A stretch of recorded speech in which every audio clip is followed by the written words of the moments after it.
Issues that you need to consider when you're leaving the United States for another country.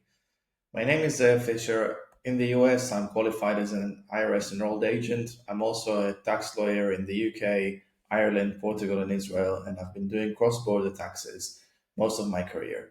And I work with a lot of Americans, hundreds of Americans that move from the US to other countries, primarily Portugal, but also the UK and other destinations. So I wanted to do a video covering the main things that people need to look at. It's really a one-on-one, won't go into much depth, just to get a rough understanding of how taxation works for Americans that are living overseas. So first of all, the US has a citizenship-based taxation system. You always need to file a tax return. You're generally always subject to tax in the US, regardless of where you live in the world. And that's unique. Only the US does that. There's a small Eritrea charges 2% in a similar way, but generally only the US is charging citizens for their income when they're living overseas. There's now a proposal in France to potentially do the same thing, but right now it's just the US. So wherever you go, you always need to continue to report your taxes to the US, always need to file a tax return, and always need to consider US taxes. However, when you move to another country, you become subject to that tax country's tax system. So you're in a cross-border tax situation. Most countries tax people based on residency. So if you live in France, you need to pay taxes in France. If you live in Portugal, you need to pay taxes in Portugal. If you live in the UK, you need to pay taxes in the UK. But as an American, you also need to report and potentially pay taxes in the US. So how does that work? So if there's a conflict where you need to pay taxes in two countries, in most cases, there is a tax treaty between these two countries regulating where you pay first and then where you pay second, and whether you can use what you already paid in one country to offset the amount payable in the other country. And a lot of people like to simplify that and say, oh, first you pay in the other country and then you complete in the US, or vice versa. But it's actually not like that. It depends on the income stream, and every income is different. For Social Security, for example, you will normally pay taxes in the US first and complete in the other country. And for private pension, or private retirement account, it's the opposite. And different income streams are working in a different way, and different countries work in a different way. So you really need to open the treaty and look at the treaty. And then if there's no treaty, sometimes you need to pay tax twice in two different countries. So it's generally advisable to move to treaty countries, but you can't always do that. So that's how cross-border tax works. There's a whole system of treaties that regulate that, and it also regulates tax residency. So a lot of people, they only consider tax residency based on the rules of the country, of one country. So for example, if you leave the US but you visit for more than 3 days, or more than 30 days, you could be considered tax resident in certain situations. But if you're living in another country, you may be a tax resident in that country's under their internal legislation as well. So again, we go to the treaty. Usually, most high street accountants that are used to advising people only on their domestic law will just tell them, "Oh, you're a tax resident; you need to pay." But actually, if you end up being a tax resident in two countries, the treaties normally have a mechanism called the tiebreaker rules, which determines where you're a tax resident. So you could be a tax resident in the US based on the US's laws, but actually, once you apply the treaty, you are not, because you have stronger links to the other country. And it goes the other way as well. So you might be a tax resident, for example, in the UK, if you spend more than 90 days based on UK laws, but if you live in the US, even if you fall into the domestic definition of a tax resident in the UK, once you apply the treaty, you're no longer a tax resident in the UK. So you have to consider these two layers, the domestic layer and then the international layer. And the international layer sometimes changes the outcomes on the domestic layers. So tax residency, tax returns, the next thing is corporate structures.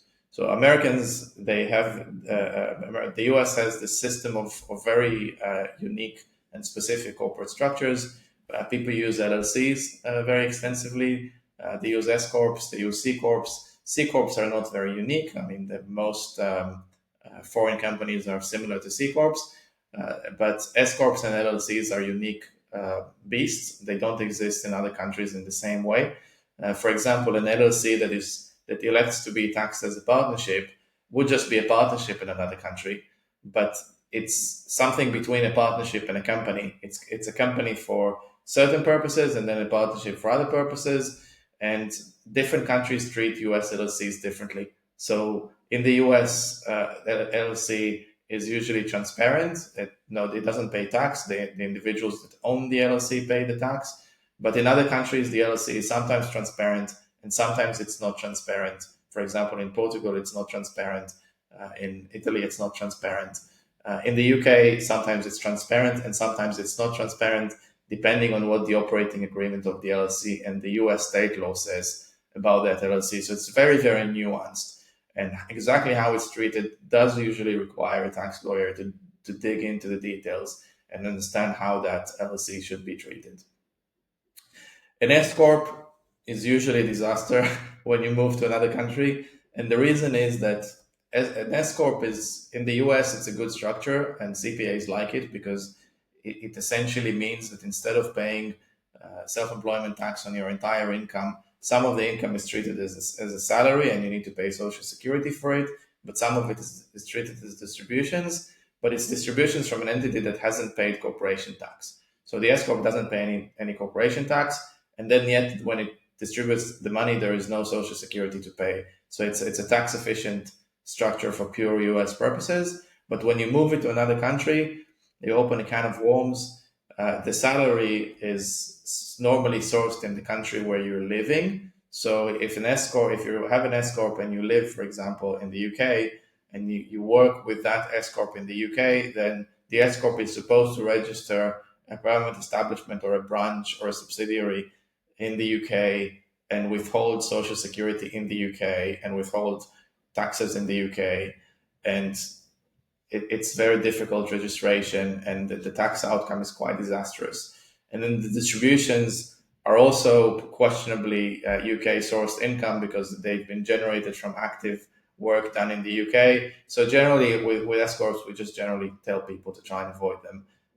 And explain to the local CPAs if there's a local CPA telling you, oh, but you save some Social Security. Tell them, no, you won't, because now you're working in a different country, and not only will you not save Social Security, you are potentially opening yourself up to double taxation and to compliance issues and so on and so forth.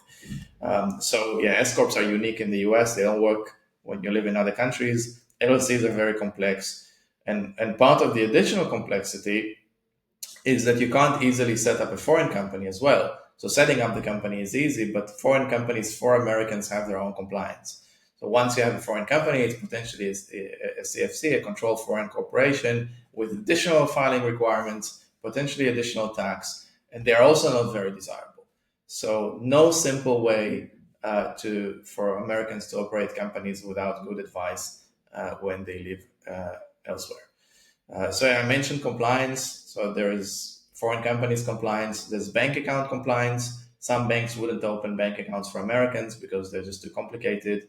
But most, there's always someone who does. So most banks will give you some sort of a solution. But then once you open them, the bank needs to report these accounts. You need to report these accounts in most conditions if you have more than $10,000 dollars in the coin at any point of time during the year. In combining all of your foreign accounts, you need to report them to the US. It's called FBAR, and there's other reporting requirements as well. So you need to be very careful to do that properly. Retirement accounts is the last subject that I wanted to cover. So the US has lots of different types of retirement accounts: 401ks, 403. IRAs, many different types. Most of them are tax deferred money, so the money goes to the retirement account and you don't pay tax on it, and you don't pay tax on the growth as well until it's been distributed to you. Again, different countries treat these accounts in different ways. In most cases, it would not be income, so it would not be an issue. But countries with wealth tax could potentially tax them.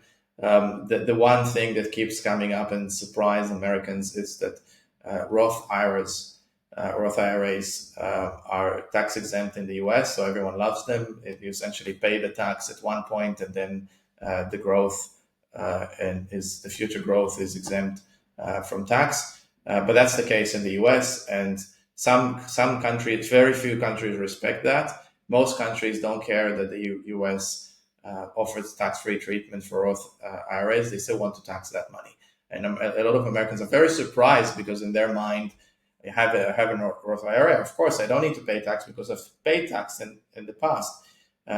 But other countries don't necessarily care that this is what the US has decided to do in its own legislation. It still wants to tax that income.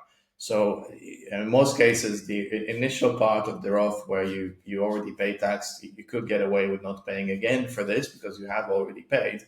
But the growth would be taxable in most countries. Some countries have a specific arrangement for Roth where it's not taxed, but it's not normally the case. And again, you need to check it on a case-by-case basis. So that's it. These are the fundamentals of US taxation when you live overseas. Hopefully you found this helpful. If you have, subscribe, follow, etc., etc. So thank you. See you next time.